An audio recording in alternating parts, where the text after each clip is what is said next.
नमस्कार परीक्षार्थी मित्रांनो, स्पर्धा परीक्षा मार्गदर्शन मध्ये तुमचं स्वागत आहे। आणि आजच्या टॉप हेडलाईन पुढील प्रमाणे। सर्वप्रथम महाराष्ट्र विशेष।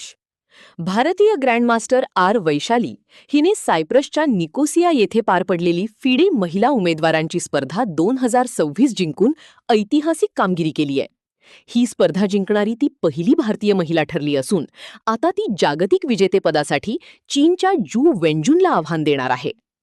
पुढची महत्त्वाची बातमी, लोकसभा मतदारसंघांच्या पुनर्गठनाचा प्रस्ताव चर्चेत असून 2026च्या जनगणनेनंतर लोकसभा जागांची संख्या 850 पर्यंत वाढवण्याची शक्यता व्यक्त केली जात आहे। तसेच नागपूरच्या वायुसेना नगर येथे मेंटेनन्स कमांड कॉन्क्लेव्ह 2026 आयोजित करण्यात आले। या परिषदेची थीम होती maintenance command in mission mode to support operations. आता राष्ट्रीय आणि आंतरराष्ट्रीय घडामोडी। भारताने एप्रिल 2026 पासून देशव्यापी लोकसंख्या जनगणनेला सुरुवात केली असून यात 30 लाखाहून अधिक अधिकारी सहभागी झाले आहेत। पुढची बातमी, पंजाब सरकारने महिलांच्या आर्थिक स्वातंत्र्यासाठी रोख हस्तांतरण योजना सुरू केली असून पात्र महिलांना दरमहा 1000 ते 1500 रुपयांपर्यंत मदत दिली जाणार आहे।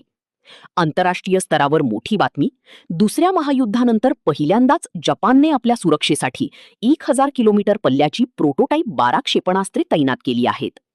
आता महत्त्वाचे दिवस, 18 एप्रिल रोजी जागतिक वारसा दिन साजरा करण्यात आला आणि आगामी 22 एप्रिल रोजी जगभरात वसुंधरा दिन म्हणजेच अर्थ डे साजरा केला जाणार आहे।